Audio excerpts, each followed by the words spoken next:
We will continue with our previous video of 10 Canva tips and tricks that will be helpful for your KDP journey. Now let's get started. Tip number 6 is creating coloring pages on Canva. As you guys know, you can get a lot of coloring pages from, Creative Fabrica, Pixabay, Raw Pixel. There's a lot of sources you can get images from, but there's also a lot of coloring pages that you can get from Canva. So even just type in coloring page, you can see that Canva already has a lot of black and white illustrations that you can use. But also notice that there's a way to sometimes change the colored images into a black and white image as well. So I'm just going to type cute food, and there's a lot of images here, and I'm going to put a filter on for black, and this allows Canva to kind of find pictures that has recognizable black colors in them and apply filter, and you'll see these ones. And from here you kind of trial out these images, hoping that you can create them or make them into black and white images. So this one you can obviously do it because here you have the colors that compose this image. I'm just going to change the outline to black. I can change the interiors into white. Maybe I'll change this into a gray. And you have a coloring page here. But some of them I know won't allow you to do this. So this one obviously you can. This one you can't. So when you press it and you don't see the colors pop up, you know that this one you can't actually change the interior colors. Whereas this one you can. So now my 7th tip is adding a blank page to your next page. So if you guys have created coloring pages before, you know that you need to do a single-sided because you don't want the color to bleed in. This also is relevant for scissoring activities, cut and paste activities, dot markers, etc. And a lot of people I know just press this and add page for each page, but sometimes that takes quite a while. So what I personally do is I go to grid view, and then I create a blank page.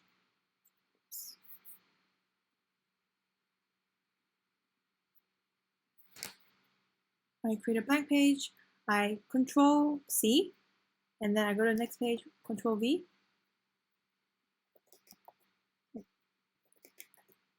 And then the next page, Control V again, next page, Control V, Control V, Control V again. So I do this for my coloring pages, and it's just so much faster than going to each page and creating a new page from that.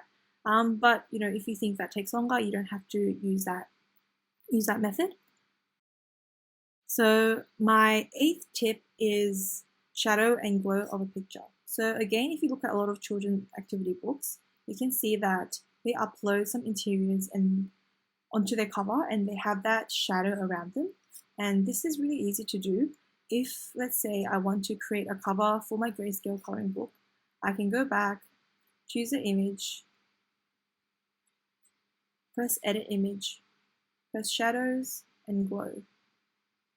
And there you have it. You're able to create a glow for your image. Now for my 9th tip, it is color palette. So because I don't come from a graphic design or any design background, sometimes it's really hard for me to know which colors complement each other and which colors just look really nice. So I go to Pinterest and I type color palette, and as you can see, there's a lot of different color palettes that are really aesthetic. Let's say I want to choose this one.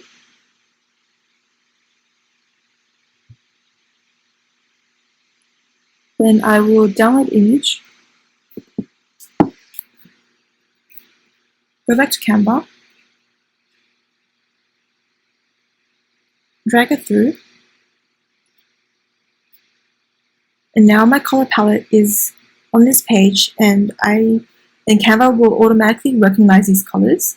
So if I want to change the background to a certain color, I can go to color, and you can see that Canva has read all the colors of the pictures in my whole, in all the pages. So I can choose any color.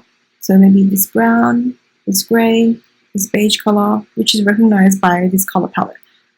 So that's really helpful as well. If you don't know and don't have a graphic design or any design background, just get a really nice looking color palette, stick it into your Canva, page and just use the colors, and later on you can just delete it. And there we go. The 10th tip I have is using Canva's color complement or color wheel function. This again is something I do because I don't really have a good grasp with designs and what colors suit each other. So what I do is I kind of look at the background I have for a cover. For example, let's say I have this more brown or blue, green kind of background. Then I will try to go to this color, to each of the colors, and see, oh, okay, the color that complements green is this kind of purple looking color, or the color that complements blue is this more lighter green kind of color. And if I do like that color, I would copy that color code, go back, go to effects, or anywhere where you can change the color of a font. You press add a color and you can paste in the color code that you just saved. Here we go. That's the color we were looking at here. So that was 10 tips and tricks that have helped my KDP journey, and I hope that it also helps your journey. If you guys did enjoy this content, it would mean so much to me if you can like, subscribe, and hit that notification bell. Thank you.